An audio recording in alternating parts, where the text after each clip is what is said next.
De la Secretaría de Vinculación del Instituto de Química, les damos la más cordial bienvenida a nuestro ciclo de seminarios de 2024, que es Innovación sin Fronteras.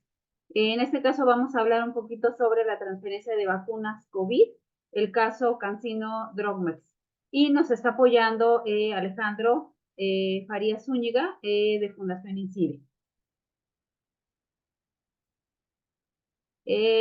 Antes de empezar el seminario les pedimos mucho cerrar su cámara y micrófono. Las preguntas las pueden escribir en el chat con letras mayúsculas para que no sea fácil identificarlos, o levantar la mano en el momento en el que pasemos al tema de las preguntas. Todas las sesiones se van a grabar por cuestiones de auditoría, y cuando inicie la sesión se podrá visualizar el aviso. Algo muy importante es que en nuestras redes sociales tenemos un canal de YouTube de la Secretaría de Vinculación del Instituto de Química, y también el Facebook. Justamente en el canal de YouTube de la Secretaría de Vinculación, ahí podrán encontrar nuevamente el seminario. Si lo quisieran volver a escuchar, ahí se va a subir para que tengan la oportunidad de volverlo a escuchar o compartir. Evidentemente, además de toda esta parte de seminarios que estamos dando, de talleres, de webinars, pues también un pilar de la Secretaría de Vinculación es la capacitación. Principalmente, pues nos enfocamos a industria, tanto industria química como industria farmacéutica. Entonces, nuestro siguiente curso es el de estadística en el análisis de datos, que inicia el 14 de mayo y hasta el mes de junio. La hora es de 10 a 1, eso tiene una duración de 20 horas, y todos estos cursos pues son en línea. El que sigue inicia en junio, el 11 de junio, y también es un curso en línea intitulado 4 requisitos regulatorios durante la comercialización de un producto. Igualmente es de 10 a 1, también tiene una duración de 20 horas. Aquí viene un poquito de la información del curso de estadística en el análisis de datos, que el objetivo principalmente es conocer y aplicar los conocimientos básicos de la estadística dentro de un contexto de análisis de datos.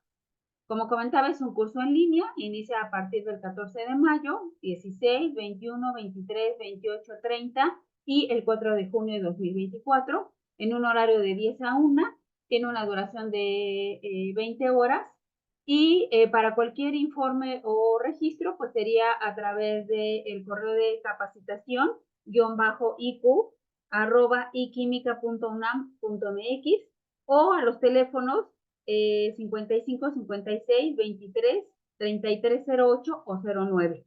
Se pueden contactar con nosotros para poder hacer su reservación.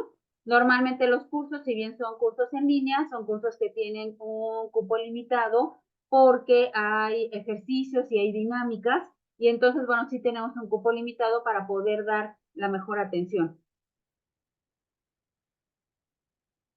Y bueno, al inicio de enero de 2024, el Instituto de Química empezó con este ciclo de Innovación sin Fronteras. Convencidos de que la innovación es el motor que impulsa las grandes economías, y que como actividad y o proceso es muy valioso, ya que permite una mayor competitividad y un mejor o mayor posicionamiento en el mercado para cualquier clase de emprendimiento, a una empresa, al sector productivo y al de investigación, así como atraer a los mejores talentos, los mayores niveles de productividad y la mejor calidad en los procesos y en los resultados en distintos campos del conocimiento. Por eso, en este ciclo de seminarios Innovación sin Fronteras, vamos a poder observar el papel que juega la innovación y cómo contribuye esta de manera muy importante en el desarrollo de distintos sectores tecnológicos y áreas de conocimiento del país. Por lo cual, a lo largo de nuestros seminarios hemos estado invitando a diferentes empresas, como el caso de Grunenthal, como el caso de Mave, para que de alguna manera nos puedan platicar cómo la innovación juega un papel importante, ¿no?, dentro de su institución o dentro de la empresa. Nuestro siguiente seminario es el 19 de junio, en donde vamos a tener a la empresa Inmersys. El título es Capacitación Inmersiva en la Industria. Esta es una empresa que son expertos en realidad virtual y realidad aumentada, y platican un poco de cuáles son ahora las plataformas o las modalidades de capacitación desde el punto de vista de la industria. Y bueno, no me resta más que entonces presentar nuestro seminario del día de hoy con el apoyo de Fundación INCIDE, que es el caso de la transferencia de la vacuna COVID, el caso CanSino Drogmex. Tenemos con nosotros a Alejandro Farías Zúñiga, que es el gerente de innovación de Fundación INCIDE. Él es economista por la UNAM, cuenta con diversos diplomados, destacando los relacionados con Venture Capital y transferencia de tecnología. Desde hace 20 años forma parte del sector académico, es profesor en la Facultad de Economía de la UNAM y dio clases de posgrado en la Universidad Autónoma del Estado de Morelos. En el ámbito privado, ha colaborado en organismos de representación empresarial del sector principalmente automotriz y farmacéutico, así como en consultorías especializadas en Open Innovation y Venture Capital. En el sector público, destaca su rol operando los programas de innovación del CONACYT y de la Secretaría de Economía. Actualmente es inversionista ángel en 5 empresas de base tecnológica, en Play Business, en FinTech de crowdfunding, y actualmente es gerente de innovación en Fundación INCIDE. Entonces, bueno, Alejandro, pues bienvenido y te cedo la palabra. Muchas gracias a todos.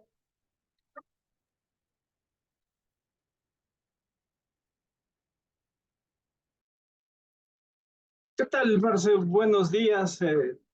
¿Qué tal a todos? Que tengan una buena mañana. Muchas gracias por acompañarnos el día de hoy en esta sesión del seminario. El Instituto de Química de la UNAM es una institución con la cual la industria farmacéutica tiene gran relación y que es un aliado estratégico, y también lo es en el caso de Fundación INCIDE. Tenemos algunas iniciativas, proyectos en conjunto. Entonces agradezco mucho la invitación de poder compartir este espacio el día de hoy, y la intención de esta sesión es platicarles un poco sobre la transferencia de tecnología en vacunas, el caso específico de la empresa china CanSino Bio y la mexicana Drogmex para hacer el proceso de fill and finish de la vacuna Convidecia en México. Esta, digamos, investigación es resultado de un programa de investigación del Centro de Estudios China-México de la Facultad de Economía de la UNAM, el cual tuve la oportunidad de participar el año pasado, y también es parte de un esfuerzo de una iniciativa conjunta que tenemos entre el Instituto de Química e INCIDE, que se llama Espacio Químico Radar Farmacéutico, cuyo objetivo es hacer vigilancia tecnológica alrededor de la salud, ¿no? Entonces, estos son algunos de nuestros primeros esfuerzos, y básicamente lo que les voy a presentar el día de hoy es relatarles cómo fue el proceso a través del cual se dio esta alianza entre Drogmex y CanSino Bio, y básicamente es resultado de una entrevista que tuve la oportunidad de realizarle a Guillaume Savoir, que es el presidente ejecutivo del Consejo de Laboratorios Carnot. Drogmex es parte de las empresas que conforman el grupo Laboratorios Carnot. Entonces fue una entrevista semiestructurada de primera mano con Guillaume, cómo pudimos documentar este caso. Entonces, bueno, una vez dicho eso, este es el contenido de la presentación que abordaremos el día de hoy. Lo primero es hablar sobre la fabricación y distribución a escala global de las vacunas COVID durante la pandemia, sobre todo en el año 2021. Luego hablar un poquito del reto tecnológico del fill and finish de las vacunas, y ya luego ir directamente al caso CanSino Bio Drogmex y unos comentarios finales, ¿no? Entonces, no me quiero detener mucho en esta primera parte inicial. Si van, la investigación que tuve la oportunidad de hacer en el Centro de Estudios China-México enmarcaba este esfuerzo en la política pública de ciencia, tecnología e innovación que ha seguido el gobierno chino desde los años 80, y lo que nos permite enmarcar y comprender por qué fue que 3 empresas chinas farmacéuticas distintas como Sinovac, Sinopharm y CanSino tuvieron la capacidad de desarrollar, fabricar y distribuir a nivel global 3 vacunas COVID distintas, ¿no?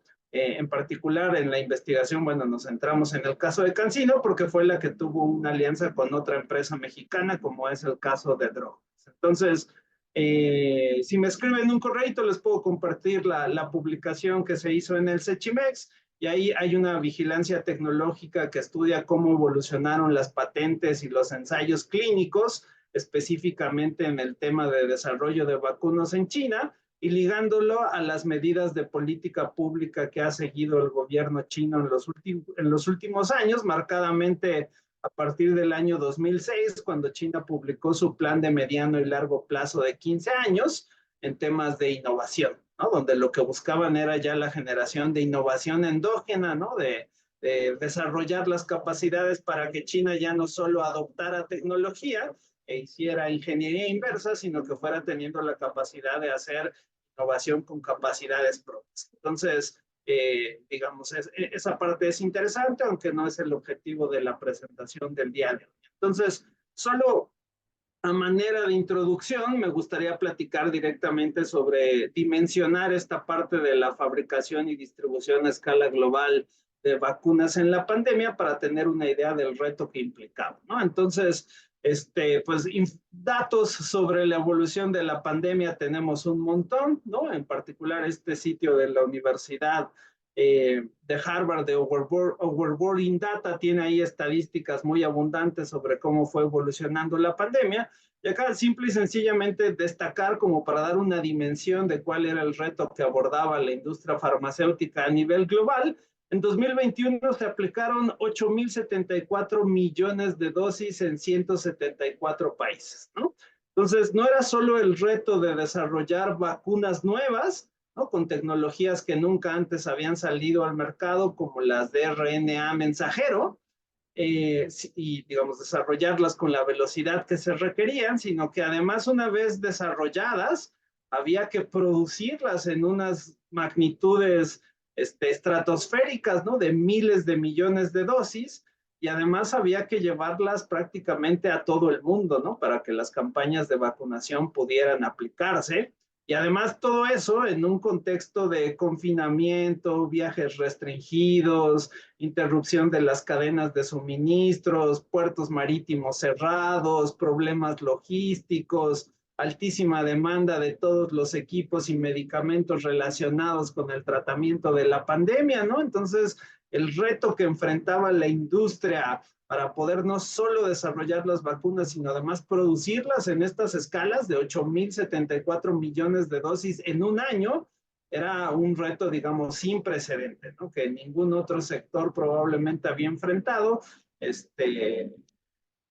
y que era difícil de afrontar, ¿no? Entonces, digamos, ¿cuál fue la estrategia, ¿no? ¿Cómo fue que la industria farmacéutica a nivel global logró organizarse para lograr esta producción de 8.000 millones de dosis, ¿no? Entonces, lo que era claro es que ninguna empresa tenía la capacidad de fabricar por sí misma las dosis de vacunas que se requerían, y entonces, digamos, vimos 3 estrategias a las cuales recorrieron los fabricantes de vacunas. En primer lugar, digamos, las empresas farmacéuticas transnacionales más importantes, lo que hicieron fue establecer alianzas con las otras Big Pharma que ya tenían experiencia en la fabricación de vacunas, pero que no lograron llevar a mercado una vacuna propia, ¿no? Digamos, obviamente, si uno piensa en vacunas, pues las empresas que probablemente te vienen a la mente de manera inmediata es sobre todo Sanofi y GlaxoSmithKline, ¿no? Pero ellos no lograron desarrollar una vacuna para COVID propia, y entonces lo que hicieron las farmas que sí lograron desarrollar su vacuna fue recurrir a esa capacidad de fabricación de vacunas que ya tenían GlaxoSmithKline, Novartis, Sanofi, Takeda, Merck, y digamos, aprovechar esa capacidad de fabricación en grandes volúmenes, ¿no? Entonces esa fue una primera estrategia que fue utilizada sobre todo para cubrir la demanda de los países desarrollados, marcadamente Estados Unidos y Europa, ¿no? Japón, Israel, Canadá. Luego, en segundo lugar, pues la otra estrategia fue, ok, todavía sumando la capacidad de fabricación de las otras farmas globales no nos alcanza, necesitamos también sumar a los CMO globales, ¿no? Y entonces, para todos los que están relacionados con la industria de la salud o son químicos, pues estas empresas son parte de su día a día, ¿no? Lonza, Catalent, Thermo Fisher, Pareva, Recipharm, Siegfried, Baxter, ¿no? Todos estos empresas con capacidad de hacer partes o el proceso completo de fabricación de medicamentos, pues fueron también contratados por los desarrolladores de vacunas para hacer el proceso de fill and finish a gran escala. Y todavía sumando esas capacidades de fabricación y producción de los MO globales, no alcanzaba para producir 8,000 millones de dosis. Entonces, en tercer lugar, se recurrió también a empresas farmacéuticas y a CMO con escalas más pequeñas, pero que eran relevantes en el entorno local, ¿no? Y entonces aquí vimos empresas como Gram en Estados Unidos, Laboratorios Rovi en España, Farmaniaga en Malasia, Biomanguinhos en Brasil, y en el caso mexicano, pues Laboratorios Leomont, Birmex y Drogmex, que en específico para este caso de la vacuna con CanSino, ¿no? Entonces, esos fueron, digamos, las tres opciones a las cuales tuvieron acceso los desarrolladores para poder alcanzar esta escala de fabricación de 8,000 millones de dosis de vacunas en un año en contexto de pandemia, ¿no? Acá tenemos alguna información que logré recopilar sobre con quienes se lograron establecer acuerdos, ¿no? Por ejemplo, en el caso de la vacuna de BioNTech, BioNTech tenía capacidad de fabricación propia, pero no le daba para poder atender los contratos que esperaba ganar, entonces decidió establecer esta alianza que todos conocemos con la empresa Pfizer, ¿no? Entonces, entre Pfizer y BioNTech tenían una capacidad de producción conjunta considerable, pero no les alcanzaba para atender el mercado, ¿no? Entonces, se contrataron a Novartis para hacer el proceso de fill and finish en Suiza y en Eslovenia por 50 y 24 millones de dosis, ¿no? En el caso de Sanofi, en Alemania, ahí contrataron el proceso de fill and finish de 125 millones de dosis, y en el caso de Thermo Fisher en Italia, contrataron otros 30 millones de dosis, ¿no? Entonces ahí vemos claramente cómo estas Big Pharma, bueno, los desarrolladores como BioNTech, que sí tenían capacidad de producción, tuvieron que aliarse con una Big Pharma con mayor capacidad, y a pesar de ello fue necesario recurrir a otras Big Pharma y a CMO globales para poder fabricar la cantidad de vacunas que tenían en demanda en ese año 2021, ¿no?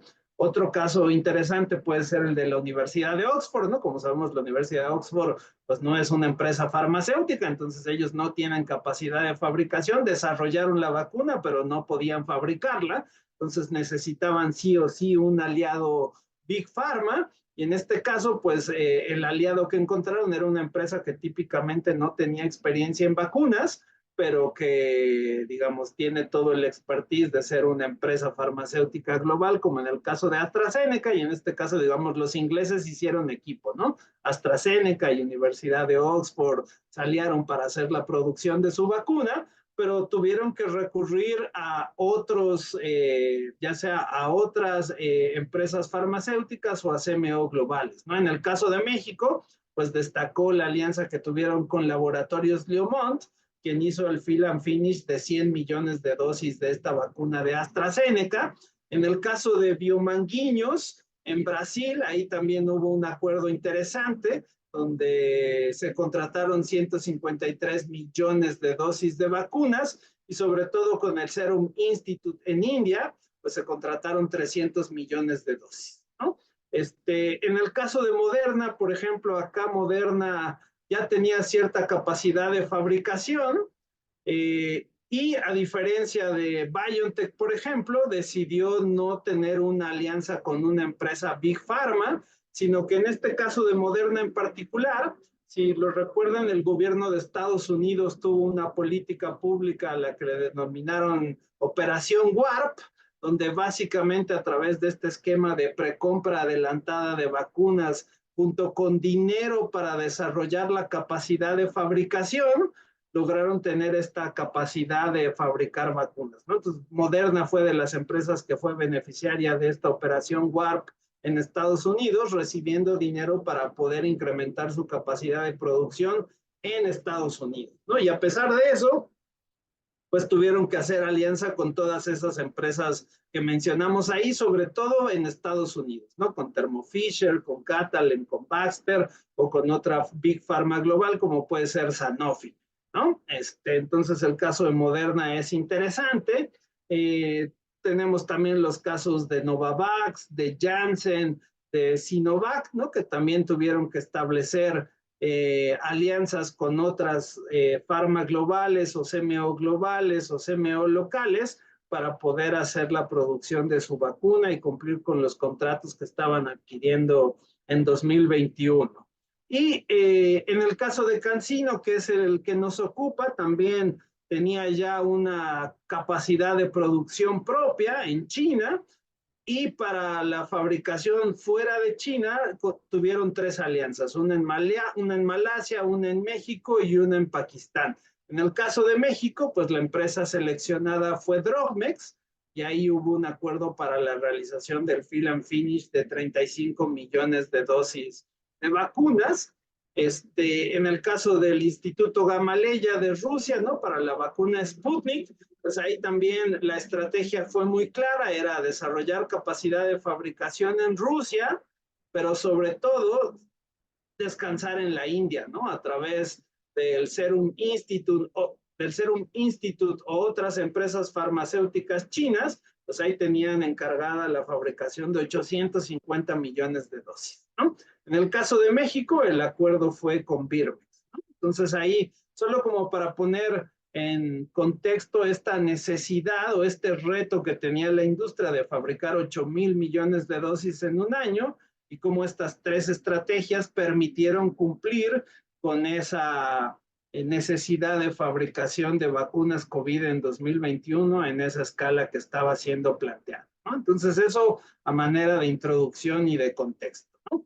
Ahora, sobre el reto tecnológico del fill and finish de vacunas, ¿no? Muchas veces me ha tocado escuchar en distintas charlas o escuchar en programas de radio, en las noticias, en foros especializados, donde se considera que el proceso de fill and finish es una actividad relativamente simple de hacer, ¿no? Y que pareciera que cualquiera que se le propusiera tendría la capacidad de poder hacer el fill and finish de vacunas, lo cual no es correcto, ¿no? Acá tenemos una caracterización de cómo es el proceso de fill and finish, obviamente dependiendo del tipo de tecnología, el proceso puede ir variando, pero podemos caracterizarlo de la siguiente manera, basado ahí en un autor que se llama Mirasol, ¿no? Donde nos dice, bueno, a ver, típicamente el proceso de fill and finish requiere de la recepción del principio activo, ¿no? Y con la respectiva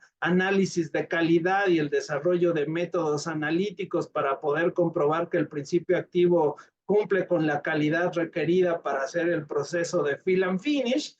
Luego está la parte del almacenamiento del principio activo, ¿no? Lo cual en algunos casos puede requerir una cadena de frío muy sofisticada. En el caso particular de las vacunas de RNA mensajero, se necesitaban procesos de ultracongelación para tener el principio activo a temperaturas de hasta menos 80 grados centígrados, ¿no? Entonces, las modificaciones necesarias a las plantas para poder cumplir con estos requisitos son retadoras. Luego está la parte de la formulación de la vacuna, incluyendo la mezcla, la dilución, los excipientes, digamos, todos los otros ingredientes necesarios para la formulación de la vacuna. De nuevo, por ejemplo, acá vacunas como las de RNA mensajero, pues muy importante la parte de tener nanopartículas de lípidos, que son las que protegen el principio activo, ¿no? Todos sabemos que el RNA mensajero es un componente,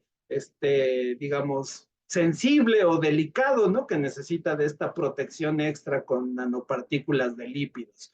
Luego está la parte del filtrado final del producto, ya luego viene propiamente el proceso de inyección en ampolletas y viales.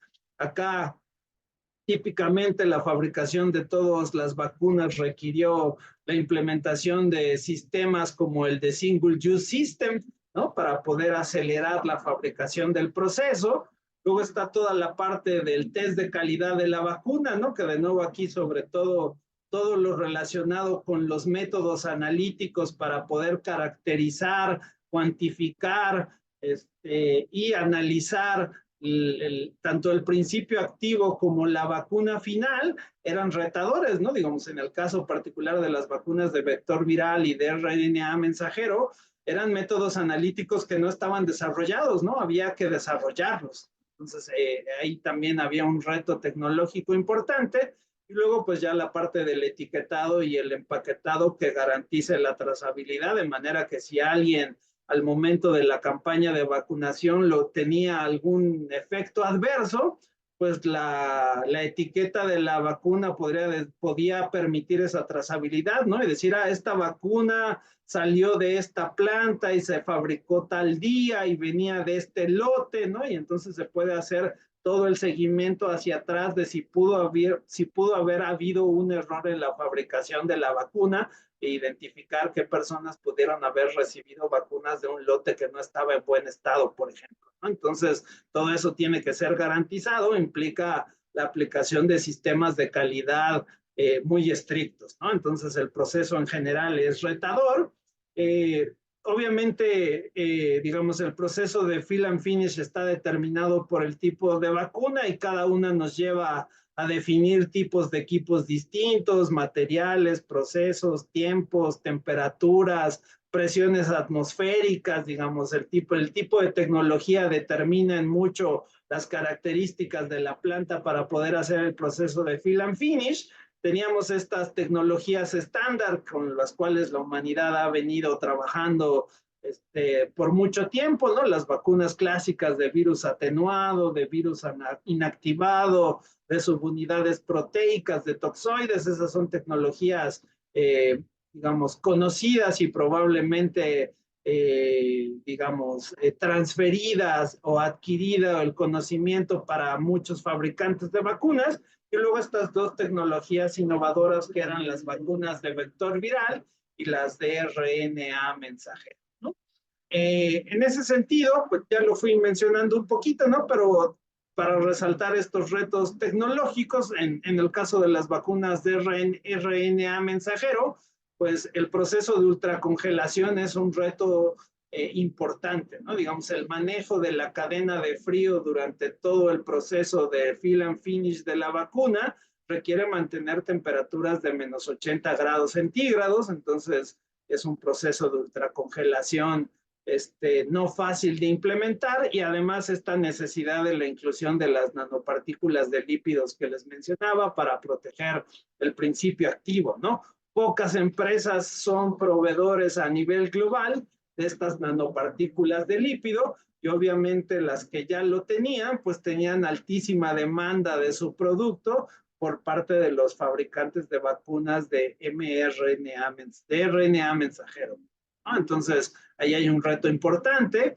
En el caso de las tecnologías más estándar, como las de virus atenuado o virus inactivado, pues ahí se requiere forzosamente de tener el virus en sí, ¿no? Entonces, de acuerdo a la Organización Mundial de la Salud, el COVID fue considerado un organismo con nivel de bioseguridad 3, ¿no? Eso quiere decir que para hacer el proceso de fill and finish, se requiere tener laboratorios de biocontención con niveles de seguridad 3 y entonces eso implica que tienes que hacer adecuaciones en tu planta en los temas de sistemas de flujo de aire, contar con acceso controlado con doble puerta, tener lugar para ducha descontaminante, el uso de trajes de protección especial con filtro de aire, contar con autoclaves, el mecanismo de descontaminación del agua que se utiliza, ¿no? Digamos, todos hemos visto estas películas relacionadas con pandemias, donde siempre vemos alguna facilidad de una empresa farmacéutica que tiene estas características de nivel de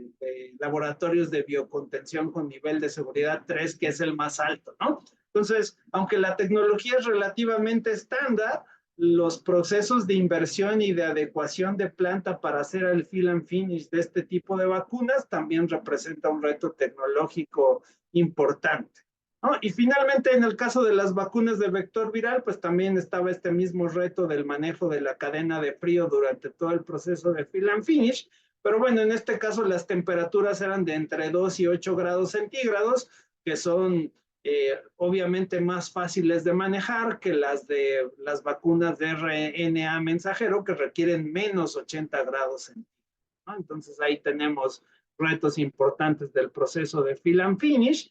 Luego está esta parte que les decía de las pruebas de calidad, tanto para determinar que el principio activo que se recibe en la planta donde se va a hacer el fill and finish tiene las condiciones idóneas, como de las vacunas ya terminadas, ¿no? Y entonces, en particular para las vacunas de vector viral y de RNA mensajero, pues era necesario desarrollar estos métodos analíticos, ¿no? Para garantizar la seguridad y la eficacia de las vacunas. Y entonces, pues era necesario echar mano de toda una batería de pruebas tecnológicamente avanzadas, ¿no? Como pruebas PCR, pruebas ELISA, pruebas Western Blot, había que hacer espectrometría de masas, había que hacer cromatografía de gases de alto rendimiento, había que hacer test de esterilidad, ¿no? Entonces todo esto tiene que estar contemplado dentro del proceso de fill and finish, de nuevo, tanto para garantizar que el principio activo que te llega cumple con la normatividad, como para luego liberar los lotes de las vacunas y decir están listas y son seguras para ser aplicadas en seres humanos, ¿no? Entonces, toda esta parte de métodos analíticos biotecnológicos era un reto tecnológico importante, ¿no?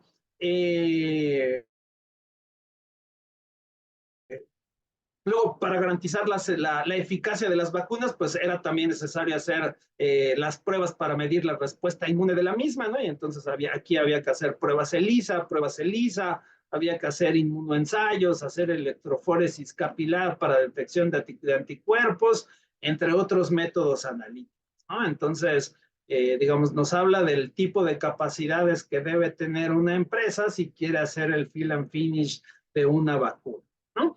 Y aunque pudiera parecer fácil, ¿no? Yo no diría, bueno, para las empresas farmacéuticas este es el día a día, ¿no? Típicamente todas las empresas que fabrican medicamentos tienen la certificación de manufactura con buenas prácticas y están acostumbradas al uso de estos sistemas de calidad y tienen muchísima experiencia, pero la verdad es que no es un proceso sencillo, ¿no? Acá tengo un ejemplo al azar, por ejemplo, de un lote de la vacuna de Janssen en Estados Unidos, donde se descartó un lote de 75 millones de dosis por errores en el proceso de fill and finish, ¿no? Donde encontraron que había ahí una contaminación cruzada entre la vacuna de AstraZeneca y la vacuna de Janssen en las instalaciones de este CMO global que es Emergent, ¿no? Entonces nos muestra que aunque hay empresas que se dedican a eso y que tienen muchísimo expertise, en este contexto de pandemia, con la presión de fabricar grandes volúmenes en poquito tiempo, pues siempre existe una posibilidad fuerte de cometer errores en el proceso, ¿no? Incluso estas empresas con grandes experiencias afrontaron estas dificultades, ¿no? Entonces, bueno, eso en cuanto a los retos que implica el fill and finish de manera general. En la publicación que realicé en la investigación para el Centro de Estudios China-México, ahí, por ejemplo, narro de manera específica cómo era el proceso de fill and finish de la empresa Farmaniaga.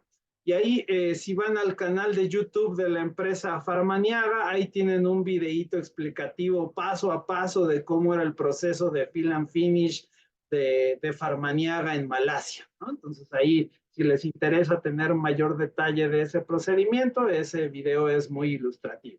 Y bueno, ya entrando propiamente en el tema que nos convoca el día de hoy, es hablar sobre este caso CanSino Biodrogmex y la vacuna con Videcia en México, ¿no? Entonces, lo primero era, digamos, ¿por qué Drogmex decide que está interesado en participar en el proceso de fill and finish, ¿no? Y ahí Pues la respuesta, como ya vimos en la primera parte introductoria, es que había una altísima demanda por parte de los desarrolladores de vacunas de poder contratar el proceso de fabricación de la vacuna, ya sea con otras Big Pharma, ya sea con CMOs globales o con farmacéuticas locales, ¿no? Entonces, en el caso de Drogmex, es parte del Laboratorios Carnot, es una empresa mexicana fundada en 2008 que tiene su planta en Querétaro y que tiene capacidad de producción de soluciones inyectables estériles liofilizadas con 7 millones de viales y 6 millones de soluciones inyectables al año, ¿no? Entonces,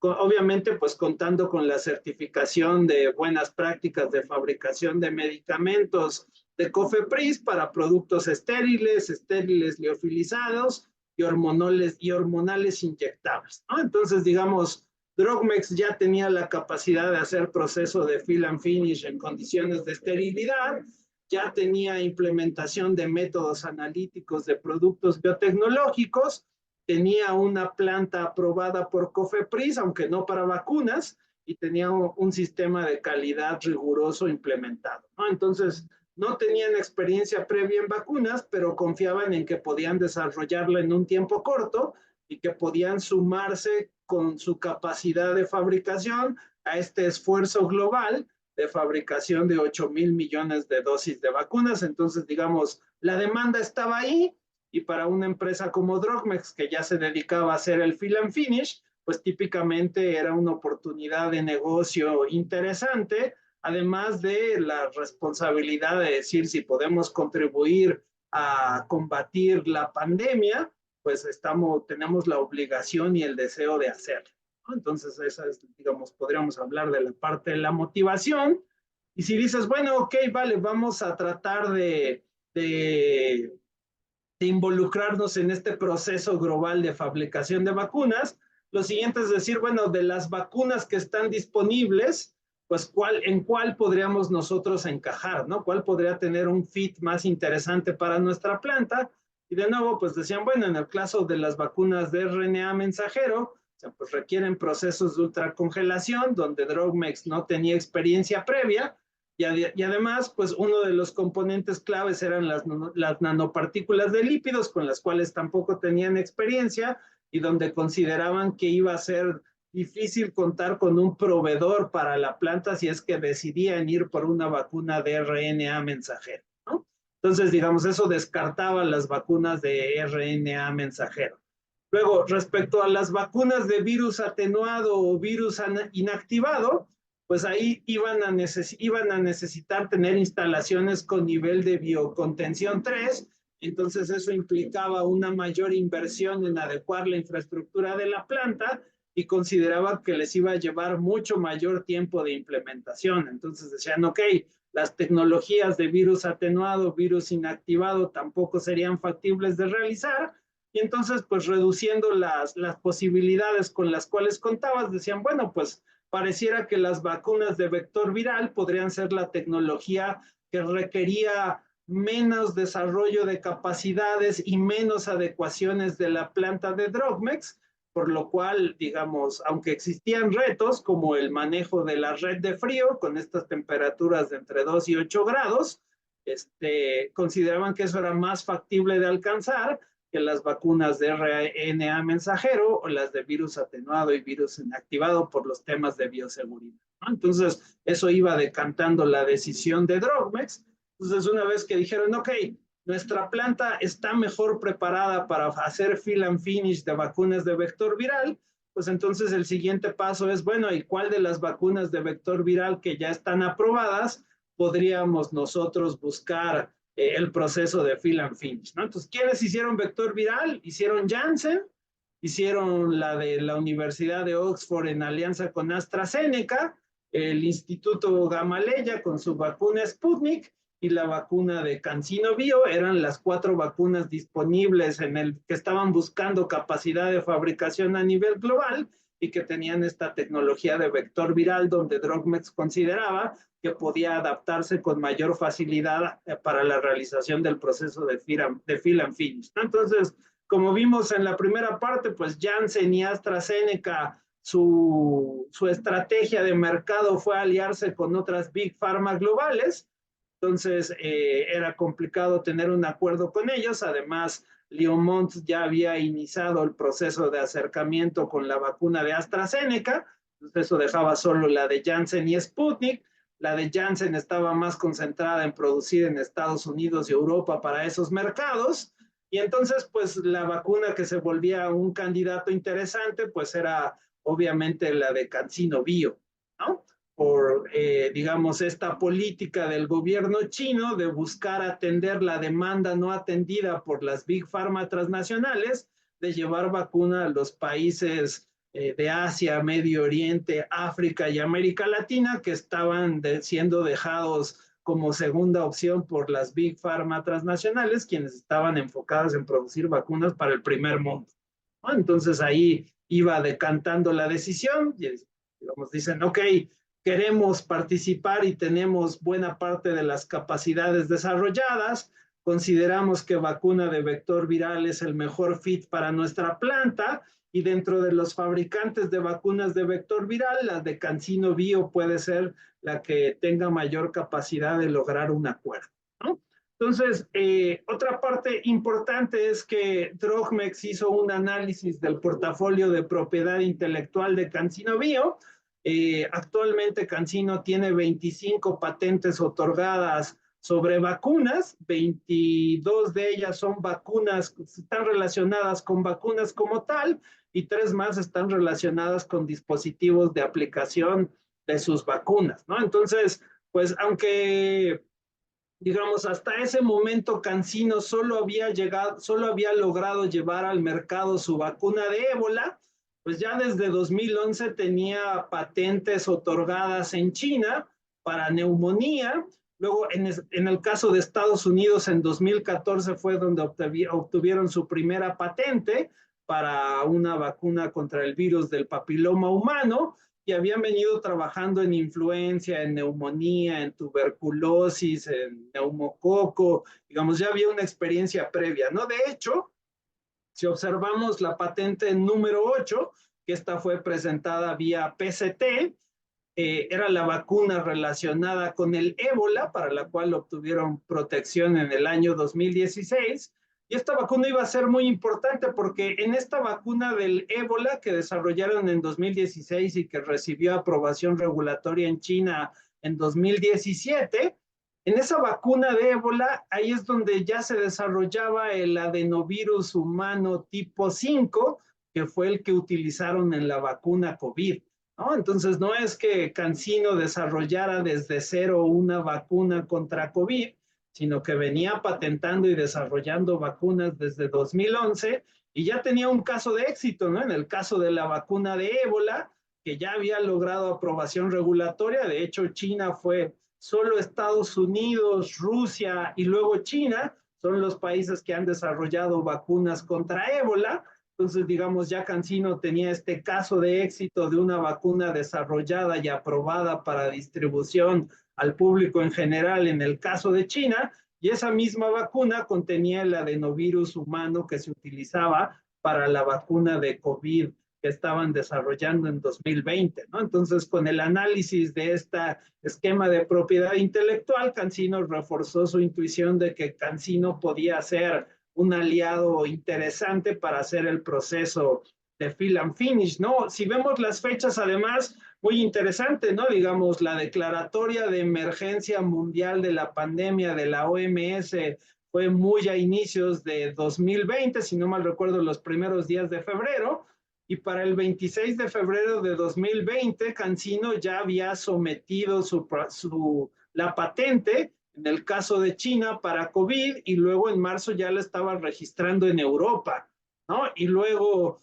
en agosto ya estaba yendo por su segunda vacuna de COVID, en este caso la que era la versión inhalada, y luego ya también una vacuna de RNA mensajero a inicios de 2021, ¿no? Entonces, digamos, eso hablaba de la capacidad de innovación que tenía CanSino en ese momento y la fortaleza de su portafolio de propiedad intelectual para poder ser un aliado con el cual hacer el proceso de fill and finish, ¿no?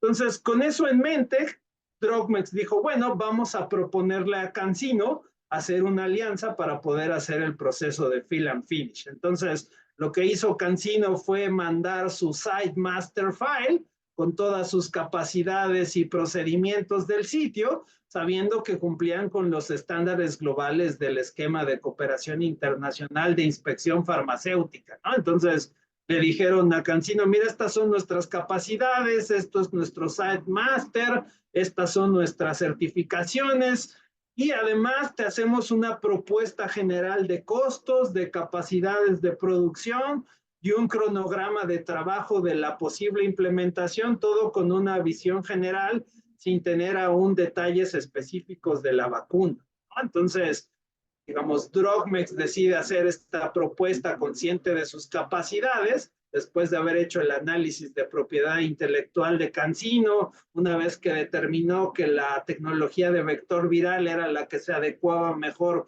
a las capacidades y a las de tanto del equipo como de la planta con la cual ya contaban, y entonces pues inició un proceso de due diligence, ¿no? Típicamente cuando hablamos de transferencia de tecnología, pues sabemos que se pasa por un proceso de auditoría complejo por parte de ambas empresas, donde los equipos financieros, legales, administrativos, de desarrollo de negocio, de propiedad intelectual, entran a hacer una revisión pormenorizada de las propuestas que se están haciendo mutuamente, ¿no? Sin embargo, en ese momento, ante la premura de poder fabricar vacunas, el due diligence se centró de primera mano solo en la parte técnica, postergando para después todos los otros aspectos que requiere el due diligence, ¿no? Y entonces, una vez concluido ese primer due diligence de ambas partes, específicamente sobre la parte técnica, dijeron, ok, vale, ambos consideramos que podemos ser un buen socio para hacer el proceso de fill and finish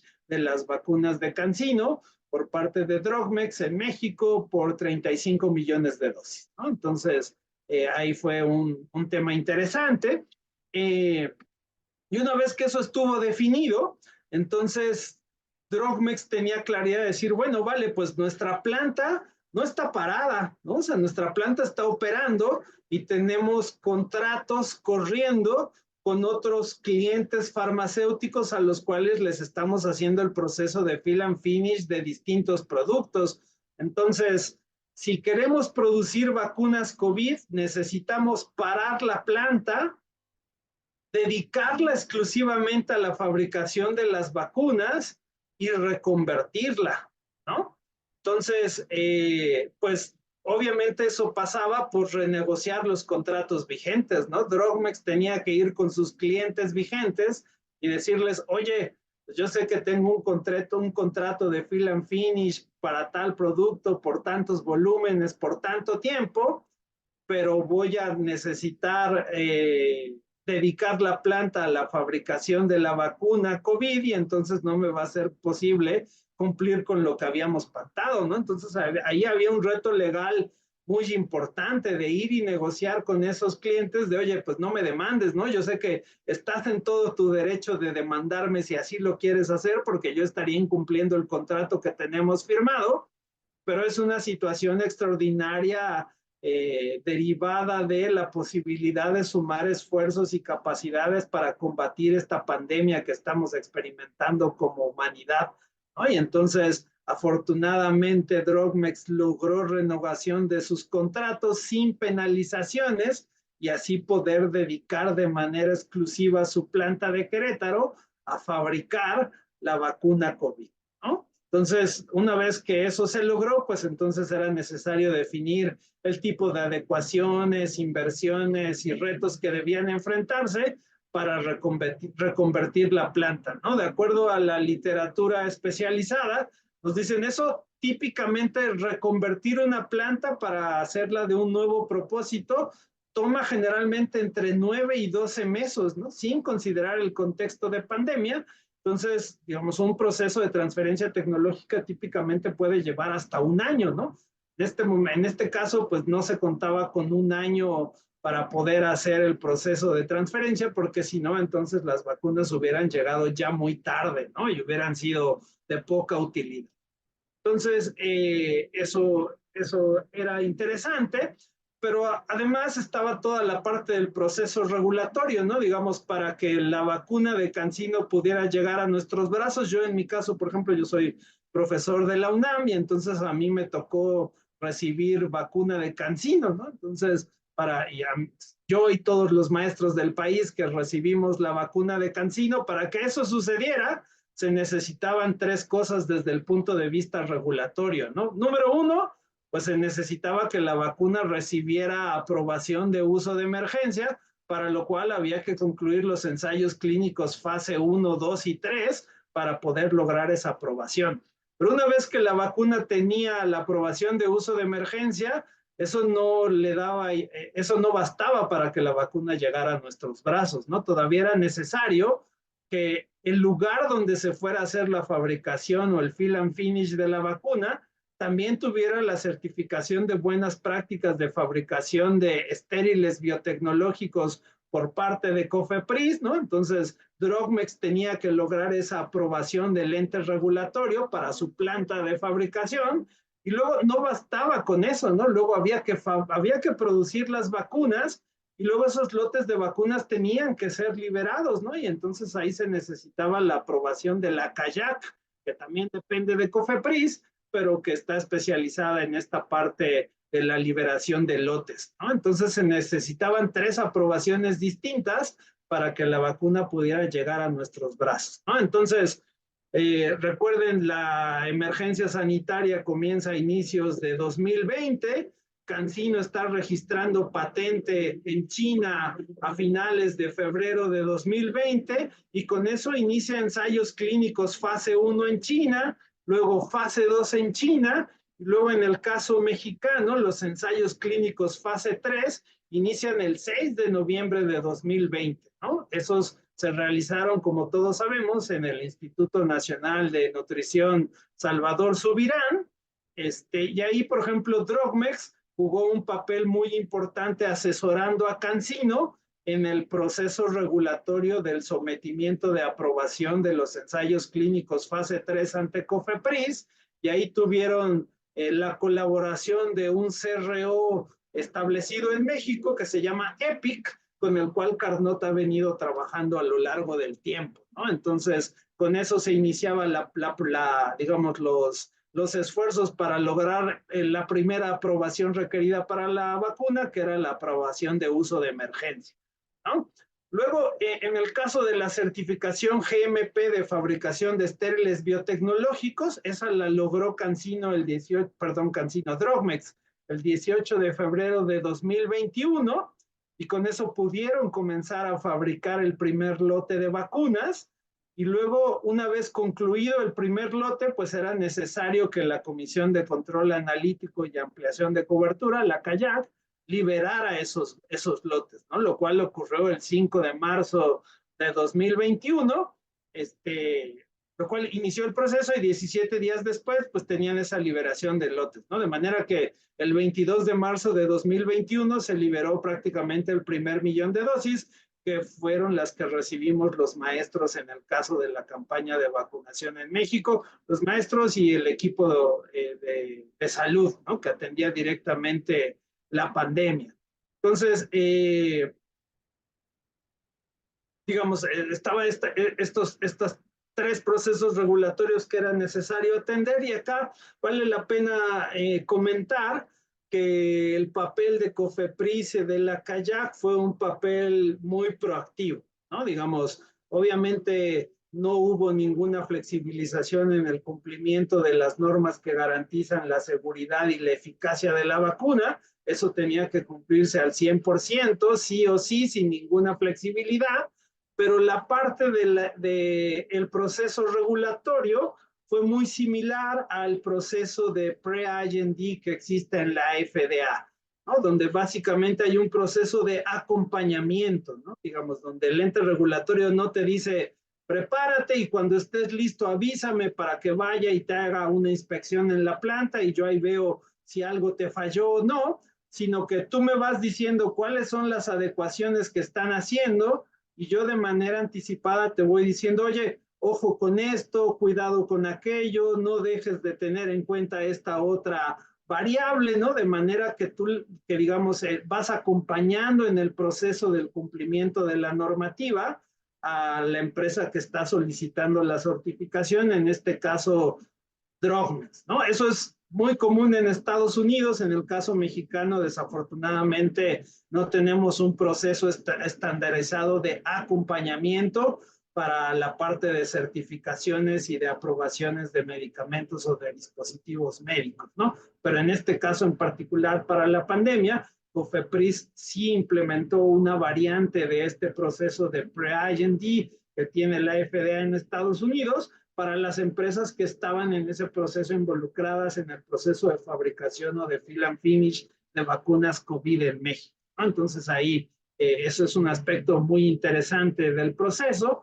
Y luego, pues haciendo énfasis en esta parte del timing, pues si lo ponemos en esta flechita o en esta línea del tiempo, diríamos, bueno, el ensayo clínico en México, fase 3 en el Instituto Salvador Subirán, inició el 6 de noviembre de 2020. Eso llevó a la aprobación de uso de emergencia el 8 de febrero de 2021 y 10 días después la planta de Drogmex tenía su certificación de buenas prácticas de biotecnológicos y para el 22 de marzo teníamos liberado el primer lote de vacunas, ¿no? Obviamente, para que eso sucediera, los procesos tuvieron que correr de manera paralela, es decir, si Drogmex hubiera dicho, oye, ¿sabes qué? Primero tú, Cancino, obtén la aprobación de uso de emergencia y cuando yo tenga la certeza de que tu vacuna va a llegar al mercado y tienes la aprobación necesaria, entonces en ese momento yo comienzo a hacer mis adecuaciones, a reconvertir la planta, a buscar la aprobación de certificación GMP para biotecnológicos de COFEPRIS y luego liberar las primeras dosis y eso toma 12 meses. Entonces, si Drogmex hubiera esperado al 8 de febrero de 2021 para iniciar ese proceso, entonces las vacunas hubieran llegado en febrero de 2022, no en 2021, ¿no? Cuando ya era muy tarde, las vacunas surgían en 2021. Entonces, para que eso pudiera suceder, los procesos tuvieron que hacerse de manera paralela, es decir, Drogmex tuvo que hacer inversiones, reconvertir la planta, renegociar contratos para un producto que no sabía si iba a llegar al mercado, ¿no? Es decir, si no se hubiera obtenido la aprobación de uso de emergencia, entonces todas las inversiones, la reconversión de plantas y la renegociación de contratos por parte de Drogmex hubiera sido dinero tirado a la basura, ¿no? Pero si esperaban a tener la aprobación, entonces las vacunas iban a llegar un año después, ¿no? Entonces acá había que tomar una decisión de un riesgo muy considerable de ir corriendo de manera paralela la reconversión de la planta para lograr la certificación GMP, al mismo tiempo que se hacían los ensayos clínicos fase 3 en el Instituto Nacional Salvador Subirán, ¿no? Entonces ahí digamos, una decisión de riesgo muy importante para la empresa que al final nos permitió tener vacunas en marzo de 2021. Entonces, eso es un aspecto, digamos, también muy relevante de este acuerdo entre Cancino y Drogmex.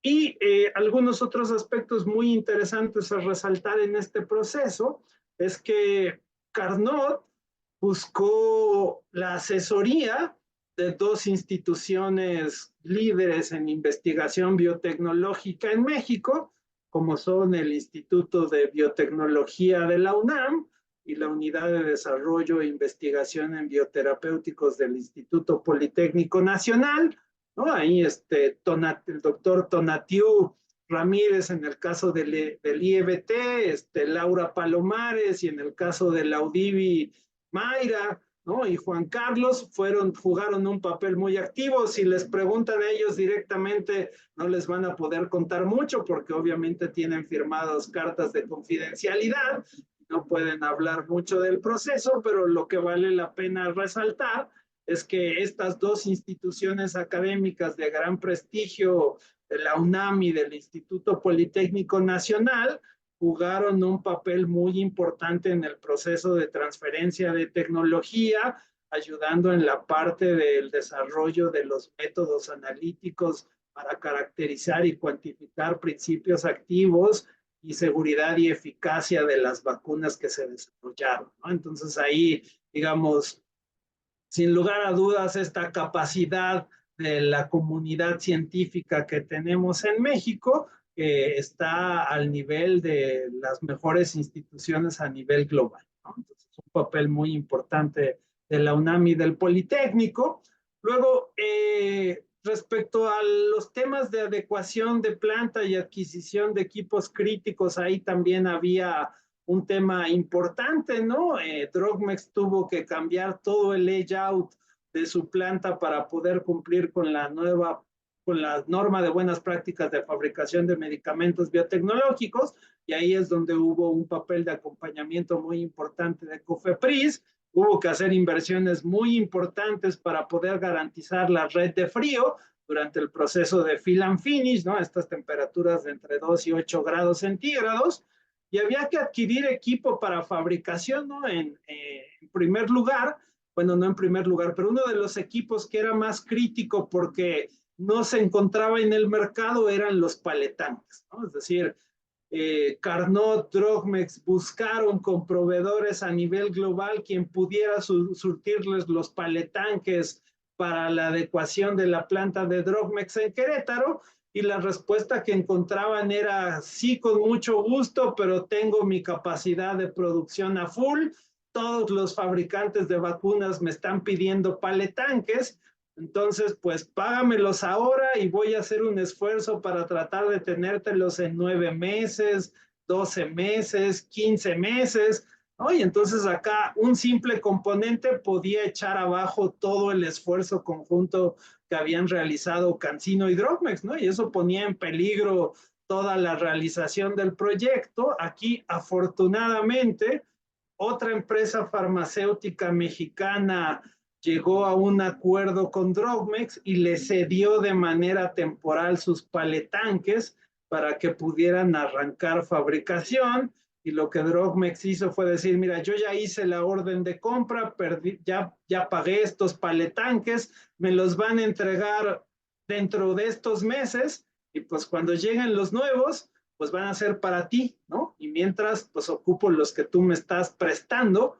para poder atender esta emergencia sanitaria, ¿no? Entonces ahí la capacidad de poder negociar con otras empresas farmacéuticas que estrictamente son tus competidores en el mercado, pero que ante este contexto de emergencia pudieron tener la sensibilidad de decir, te presto mis equipos para que tú puedas echar a andar fabricación de vacunas COVID en México. Y el otro tema que era muy retador en términos de compras era que dentro del proceso de fabricación de la vacuna que habían determinado entre CanSino y Drogmex en el proceso de transferencia del proceso, pues se requería de la implementación del sistema de single use, ¿no? Entonces, de nuevo ahí, pues la demanda de bolsas y bioreactores single use por parte de los proveedores globales, también la demanda estaba a full, ¿no? Todas las Big Pharma estaban comprando sistemas single use en grandes cantidades, y de nuevo, como empresa farmacéutica de escala local en lugar de escala global, pues te pone a la lista de los proveedores, ¿no? Acá, afortunadamente, gracias a la relación previa de Carnot con Sartorius, también a la sensibilidad y al esfuerzo de Sartorius, este proveedor alemán que todos conocen en la industria, fue que se logró tener la proveeduría del sistema single use necesario para echar a andar la fabricación de vacunas COVID en México, ¿no? Y luego, también hubo temas relacionados con desarrollo de proveedores, ¿no? Otra cosa que Carnot y Drogmex buscaron a escala global por todos lados era los frascos para los viales. Y de nuevo, no encontraban quien pudiera proveerle los frascos y los viales en el tiempo que se requería y en la cantidad que se requería. Y también necesitaban los tapones para esos viales. Entonces, esos dos componentes necesarios para la fabricación no lograban encontrarlos. Entonces tuvieron que hacer un esfuerzo de desarrollo de proveedores, ¿no? En el caso de los viales, trabajaron de la mano de una empresa mexicana que está en Querétaro que se llama Sinapu, y con ellos lograron hacer el desarrollo y la fabricación de los viales que se requerían para la vacuna de CanSino, con una empresa estadounidense que se llama Aptar, pero que también tiene planta en Querétaro. Con ellos hicieron el desarrollo del tapón que requerían los viales que iba a fabricar Sinapu, ¿no? Entonces acá incluso tuvimos un esquema de desarrollo de proveedores para poder echar a andar el proyecto, ¿no? Que son cosas que uno a lo mejor cuando piensa en esquemas típicos de transferencia de tecnología, no está visualizando, ¿no? Esta necesidad a lo mejor de hasta lograr desarrollar proveedores o solicitarle a tus competidores que te ayuden cediéndote equipos dada la emergencia sanitaria que estábamos enfrentando, ¿no? Digamos, eso no nos lo ponen en el librito de texto del caso de transferencia de tecnología, ¿no? Entonces me pareció un aspecto muy relevante para documentar y compartir con ustedes. Luego ya casi estoy terminando un par de laminitas. Algo que me parece que es muy importante es el análisis de la estrategia de propiedad intelectual de CanSino en México, ¿no? Obviamente, bueno, digamos, CanSino hizo su primera solicitud de patente ante el Instituto Mexicano de la Propiedad Intelectual el 18 de abril de 2022, ¿no? Obviamente eso quiere decir que cuando iniciaron las negociaciones de CanSino y Drogmex, pues no había una patente otorgada en México, ni siquiera solicitada, ¿no? De nuevo ahí el libro de texto que uno estudia cuando se acerca a los temas de transferencia de tecnología, dices, bueno, la primera condición para transferir tecnología es que seas el titular de la propiedad intelectual que protege esa tecnología, ¿no? Entonces, mira, aquí está mi patente, yo soy el titular y la pongo sobre la mesa para llegar a un acuerdo de licenciamiento, de comercialización, ¿no? En este caso, cuando inició el proceso, CanSino ni siquiera había solicitado una patente en México, ¿no? Ahora, ¿por qué sucede eso? Porque, bueno, en ese caso, el mecanismo de protección obviamente no te lo daba la patente, sino te lo daba la autorización del uso de emergencia de la vacuna, ¿no? Entonces, podías comenzar a negociar una transferencia de tecnología cuando ni siquiera había una patente que protegiera, que estuviera protegiendo el desarrollo, ¿no? Y si uno revisa la solicitud de patente que hizo CanSino ante el INPI, pues vamos a encontrar que en realidad está asociada a otra solicitud de patente que tiene CanSino en modalidad PCT, la CN 2020 de diagonal 117825, que no es la vacuna de COVID, es decir, CanSino no está protegiendo en México su vacuna COVID, sino lo que está haciendo es proteger una patente que es una plataforma de desarrollo de vacunas de vector viral que puede ser aplicada a otras dianas terapéuticas, ¿no? Es decir, el título de la patente es proteína portadora mutante sitio dirigida y su uso en la preparación de una vacuna. Oye, entonces eso podría tener aplicación para otras dianas terapéuticas como neumonía o influenza, ¿no? Entonces, eso a mí lo que me hace pensar es que la estrategia de CanSino es en realidad proteger tecnología de vacunas en general, una plataforma tecnológica de fabricación de vacunas en México y no específicamente la vacuna de COVID que fue la que se aplicó, ¿no? Entonces ahí hay un tema importante a considerar en esta estrategia de propiedad intelectual y cómo a veces otros elementos te pueden dar la protección de mercado, como es en este caso la autorización del uso de emergencia y no la patente como. Y ya, finalmente, esta es la última lámina, digamos, esto abre la puerta a nuevas colaboraciones, ¿no?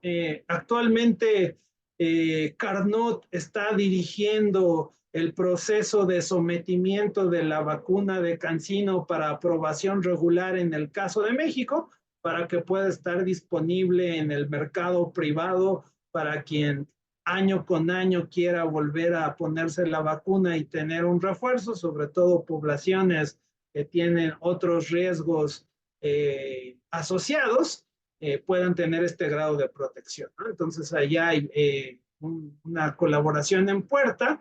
Luego, se está en pláticas para poder considerar la posible fabricación del biológico de la vacuna en México, ya no solo el proceso de fill and finish, sino también la fabricación del biológico directamente por parte de Drogmex, además de que hay otros nuevos proyectos en puertas que por temas de confidencialidad no puedo indicar cuáles son, pero hay tanto nuevos proyectos que vienen de colaboraciones de CanSino con Drogmex, además de que Drogmex ha estado buscando acercamiento con otras empresas farmacéuticas chinas para buscar otras colaboraciones, ¿no? Entonces, digamos, me parece importante destacar cómo de un proyecto específico para una necesidad de coyuntura, como fue el tema de la pandemia, abre la puerta para posibles colaboraciones en materia de ciencia y tecnología alrededor de la salud entre empresas mexicanas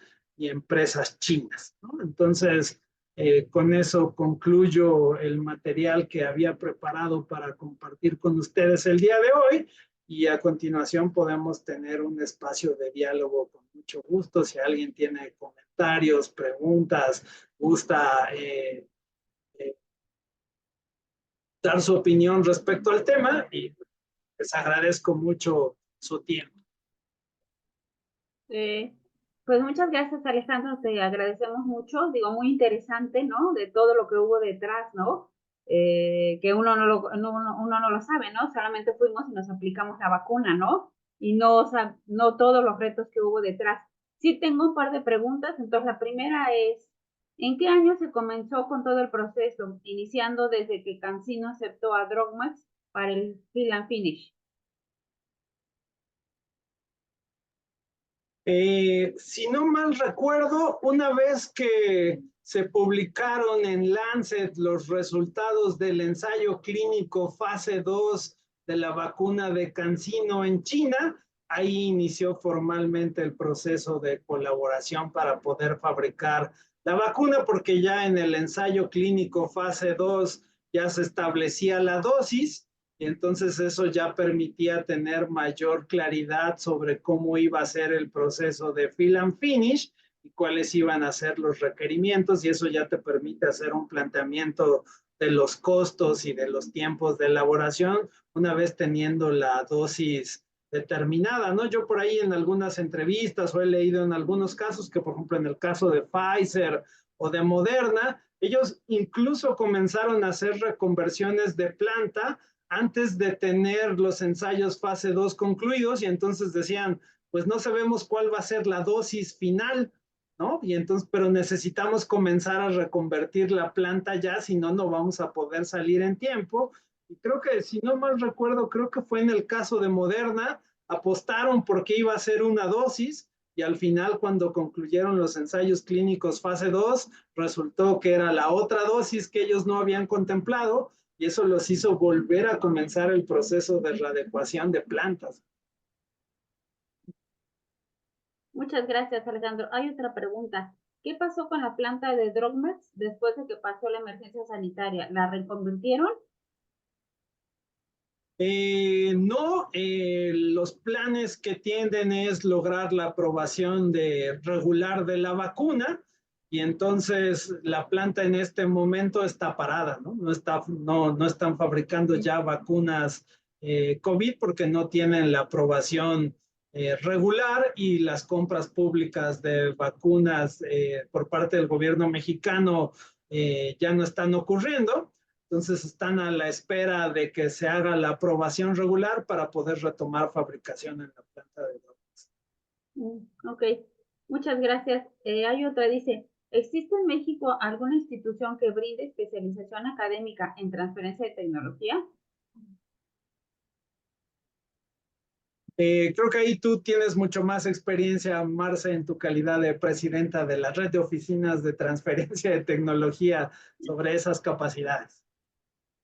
Bueno, pues sí, digo, si lo hablamos desde la parte de esta transferencia, ¿no? De tecnología, bueno, pues sí, en muchas universidades y centros de investigación sí se trabaja y se tienen las capacidades para poder en un momento dado, como el caso que presentó Alejandro, pues de poder hacer este proceso de la transferencia, no solamente desde pues revisar estos convenios, ¿no? De transferencia, de la capacidad que se tiene para poder hacer esto, sino también la capacidad técnica, ¿no? Para entonces poder algo que se pone a punto en un laboratorio, pues luego eso poderlo escalar y transferir a una empresa.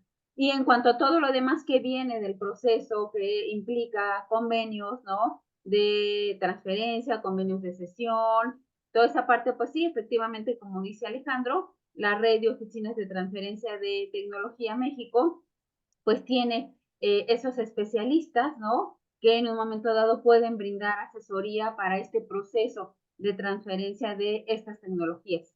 Entonces, en el chat voy a poner mis datos por si alguien pues quiere contactarme, como dice Alejandro, como presidenta de la red OTT, y bueno, pues los podremos asesorar, ya sea desde el consejo o si no, pues acercar a las instituciones que en un momento dado pues los pueden apoyar. Y luego hay otra pregunta más. Dice, con el tipo de estudio que nos presentó Alejandro, ¿podríamos saber o investigar acerca de otras vacunas o desarrollos de interés? ¿Cómo se puede acercar uno para pedir estos estudios de caso? Gracias, Guillermo, por tu pregunta. Sí, sin lugar a dudas, creo que hay, digamos, este tema de poder documentar estos casos a escala global resulta de gran interés. Por ejemplo, en el caso de la alianza de AstraZeneca con el Instituto Biomanguinhos en Brasil, ahí hay un investigador de la London School of Economics que se llama Ken Shadlen, y él documentó ese caso específico de AstraZeneca con Biomanguinhos en Brasil. En el caso mexicano, creo que sería muy interesante replicar este esfuerzo con lo que hizo Leomont con AstraZeneca, y creo que en algún momento Proviomed también estuvo colaborando con el Instituto Gamaleya para la vacuna Sputnik. En ese caso no se llegó a concretar el acuerdo, pero creo que ambas experiencias serían muy interesantes, y pues ahí sería cuestión de acercarse directamente con las empresas para poder explorar la posibilidad de documentar los casos. En el caso de, yo trabajo en Fundación INCIBE. Fundación INCIBE es una asociación civil que agrupa a las principales empresas farmacéuticas mexicanas, entonces por eso tenemos este contacto directo con la industria. En el caso de Proviomed, Proviomed es parte de las empresas asociadas a INCIDE, así que ahí a través de INCIDE podríamos explorar esta posibilidad de platicar con el equipo de Proviomed y ver si podemos documentar ese caso. Digo, en el caso de Proviomed, además vale la pena destacar que es la única empresa mexicana que en este momento está haciendo la fabricación de una vacuna en México, que fue desarrollada por ellos directamente, que es una vacuna contra la hepatitis, ¿no? Entonces creo que tanto documentar el caso del desarrollo de su vacuna contra la hepatitis como este primer involucramiento con el Instituto Gamaleya sería interesante, y ahí a través de INCIDE podríamos buscar acercarnos con Proviomed. Y en el caso de Leomont, desafortunadamente en este momento Laboratorios Leomont no forma parte de las empresas asociadas a INCIDE, aunque tenemos, digamos, muy buenas relaciones y contacto de primer nivel con el equipo directivo de Leomont, y podríamos acercarnos con ellos y también plantearles la posibilidad de documentar ese caso específico de AstraZeneca y Leomont. Digo, en el caso de AstraZeneca hay algunos otros factores interesantes a considerar, ¿no? Recuerden que la vacuna la desarrolló la Universidad de Oxford, y un requisito que ponía la Universidad de Oxford para poder licenciar su desarrollo es que se garantizara el acceso de la vacuna eh, para los países pobres, ¿no? Y entonces el planteamiento ideal de la Universidad de Oxford es que fuera una vacuna sin fines de lucro, ¿no? Y entonces AstraZeneca decía, oye, pues, o sea, está bien, estoy de acuerdo con la filosofía de garantizar el acceso a la vacuna para los países menos favorecidos, pero no puedo hacerlo si no es un negocio, ¿no? Y entonces creo que hay ese aspecto del tema de cuál iba a ser el precio de la vacuna podía hacer que el acuerdo a lo mejor fuera menos atractivo. Y luego, pues todo esto que seguramente todos hemos visto en las noticias, pues hasta antes, digo, AstraZeneca jamás había producido vacunas, ¿no? Esta de COVID fue su primera vacuna. Todos hemos escuchado seguramente en las vacunas ahora este tema de que en algunos casos hay alguna asociación entre trombosis y la aplicación de la vacuna de AstraZeneca y ya la empresa anunció formalmente el retiro de la vacuna y el cierre de las plantas para la fabricación de la misma, ¿no? Entonces creo que esos serían dos aspectos interesantes para documentar en el caso de la experiencia de Diomont. Y en el caso de Guillermo, él me hizo amablemente el favor de compartirme un documento que publicó la organización, perdón, la OMPI, respecto a qué mecanismos podían implementarse para buscar el facilitar el acceso de vacunas de una manera más equitativa, ¿no? Buscando acuerdos de licenciamiento que podían ir desde los obligatorios hasta los voluntarios, ¿no? Digamos, ya ha habido ahí a nivel internacional experiencias interesantes. En su momento, Gilead, si no mal recuerdo, logró acuerdos de licenciamiento con empresas de fabricación de biosimilares o de genéricos intercambiables para el remdesivir y la atención de enfermos de VIH en África hace 10 o 15 años, ¿no? Entonces, digamos, no es un tema nuevo este tema de cómo la propiedad intelectual puede ser utilizada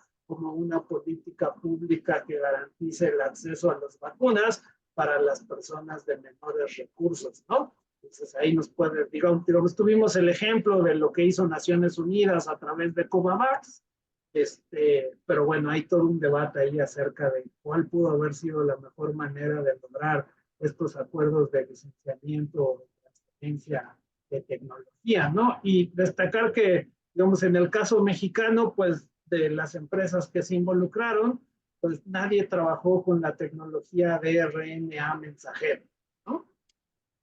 Hubo preferencia por las vacunas del vector viral. Muchas gracias. Tengo otra pregunta. Dice, ¿se sigue trabajando en otras variantes de la vacuna CanSino para COVID-19? Tengo entendido que para la parte de la búsqueda de la aprobación regular, se está trabajando en esta parte de las variantes del virus, ¿no? Digamos, si no mal recuerdo, el estudio fase 3 de CanSino fue de los que se hizo, de los que se llevó a cabo en más lugares, con más poblaciones y que por tanto estuvo expuesto a diversas cepas del virus. Estos ensayos clínicos fase 3 ocurrieron a finales de 2020, inicios de 2021, pero probablemente para la aprobación regular por parte de COFEPRIS se requiera de la actualización de las vacantes. Recuerden que ahora COFEPRIS hizo algo interesante, que fue que estas sesiones de la búsqueda de aprobación de vacunas COVID han sido transmitidas en vivo por parte del comité. Bueno, todos pudimos ver, si tuvieron oportunidad de seguir las transmisiones de la deliberación de las aprobaciones de uso regular, pues el tema de las nuevas cepas fue de los más discutidos alrededor de las aprobaciones que ya se lograron actualmente. Muchas gracias. Déjame ver. No, ya no hay más preguntas. Bueno, sí veo que la gente agradece mucho. Veo también que fue muy interesante la plática, excelente charla y que te agradecen mucho que puedas compartir esta información tan relevante. Y sí, no, ya no hay ninguna pregunta más.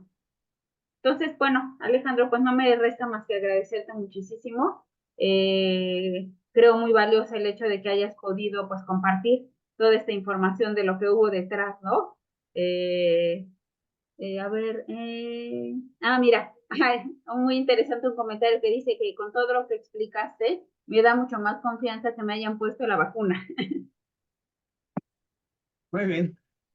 Y bueno, pues sí, le agradecen mucho y bueno, pues muchas gracias Alejandro, una excelente Los, plática y los sobre ensayos, todo pues esa apertura, ¿no? De poder compartir con nosotros todo lo que hubo detrás.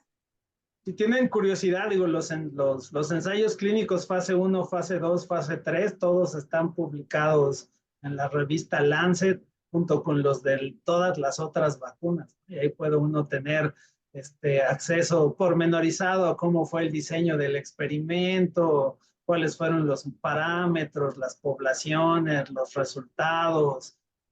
La información está ahí disponible para el público. Y nada, Marce, pues al contrario, Sí, agradecerte a ti la invitación a estar con ustedes el día de hoy en este seminario del Instituto de Química. Yo creo que valdría la pena que probablemente ahí, como parte de nuestra iniciativa conjunta de espacio químico radar farmacéutico, pudiéramos poner disponible la presentación para el público. sí, claro que sí. Creo que Además de sí, que si este tú nos las video queda compartes. grabado en el canal Sí, del en Instituto. el canal de YouTube queda grabado el video para que la puedan volver a ver sin ningún problema. Listo, pues Sí, muchísimas gracias, Marce. Gracias por sí. la invitación. Entonces, si quieren, antes de cerrar, si nos das oportunidad de presentar, Alex, para presentar lo Ah, claro, último por supuesto. de Vamos a eventos del instituto. Listo. Ok, entonces sí, tal cual como menciona Alejandro, tenemos un canal de YouTube en donde ustedes van a poder encontrar este video que se grabó para que lo puedan volver a consultar. Nuevamente, como les he comentado, una de las partes importantes del instituto es la de capacitación. Entonces, tenemos los cursos en línea de estadística en análisis de datos que empieza en el mes de mayo y el de 4 requisitos regulatorios durante la comercialización de un producto, que se empieza en el mes de junio. Para mayores informes, lo pueden utilizar a través de la Secretaría de Vinculación del Instituto de Química. Y bueno, pues invitarlos a nuestro siguiente seminario de Innovación sin Fronteras, el 19 de junio, que es capacitación inmersiva en la industria, de 11 a 1 igualmente. Es un evento gratuito. Por otro lado, también en esta colaboración y trabajo que hacemos y trabajamos con la red OTT, los invitamos el 16 de mayo a las 11, también en línea, al webinar de la inteligencia artificial para impulsar las actividades de I+D+I y fomentar la transferencia de tecnología. De igual manera, por parte de la red OTT, tenemos en el mes de mayo, 23 y 24 de mayo, el taller de negociación, que se va a llevar, es presencial en el aula magna de la Universidad Panamericana, es de 9 a 2:30. Entonces, bueno, aquí les dejo también la información si quieren participar en este taller. Y también como parte de la red OTT, pues tenemos ahora en el mes de junio, del 17 al 21, tenemos el programa piloto de certificación en transferencia de tecnología. Este es un programa piloto que inició en Chile con la red de gestores y se va a replicar ahora en México. Es un programa que busca certificar a todos los países de Latinoamérica. Empezamos con Chile, sigue México y después iremos Perú, Colombia, y la idea es que todos los gestores de transferencia de los diferentes países de Latinoamérica nos podamos certificar. Aquí viene un poquito los módulos que vamos a tener, que es el de proceso de gestión tecnológica, estrategias de protección de propiedad intelectual y transferencia de tecnología. Está dirigido a profesionales de diversas disciplinas que actualmente trabajan en oficinas de transferencia de tecnología, ya sea de universidades públicas o privadas, centros de investigación, empresas y oficinas gubernamentales. Entonces, todos estos que estamos desempeñando esta labor de transferencia de tecnología es una oportunidad. La certificación, vamos a tener 3 niveles, el básico, medio y avanzado. En esta oportunidad vamos a correr el programa piloto del nivel básico. Entonces, bueno, están cordialmente invitados, es ahora en el mes de junio. Estamos por definir todavía la sede. pero próximamente en las redes sociales de la red OTT podrán ver con más detalle este proceso de certificación por si están interesados en participar. Y por último, un seminario más en el marco del tercer Congreso Internacional de Terapia contra el Cáncer, Avances Químicos y Biológicos que va a tener el Instituto de Química en el mes de octubre. Los invitamos a nuestro webinar del 16 de mayo a las 12 horas, que es con el doctor Santiago March de FunSalud y se llama Multiomics en Oncología. Entonces, bueno, también son cordialmente invitados. Es un seminario en línea y es en el marco del tercer Congreso Internacional de Terapia contra el Cáncer. Vamos a tener un ciclo de seminarios de aquí a octubre, en donde además de platicar un poquito el contenido de este congreso, pues vamos a tener algunos invitados especialistas en estos temas de cáncer. Y bueno, pues muchas gracias. Aquí están los datos de Secretaría de Vinculación. Ahí les podemos dar información no solamente de estos cursos de capacitación, sino de todos los seminarios en línea que tenemos. Pues muchas gracias a todos por su asistencia y ojalá que los podamos ver en los demás seminarios del Instituto de Química y de la Red OTT.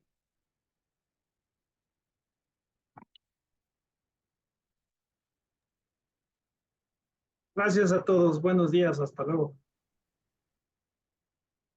Alex, si quieres nos quedamos. Ok.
Ah, ok, sí. Listo.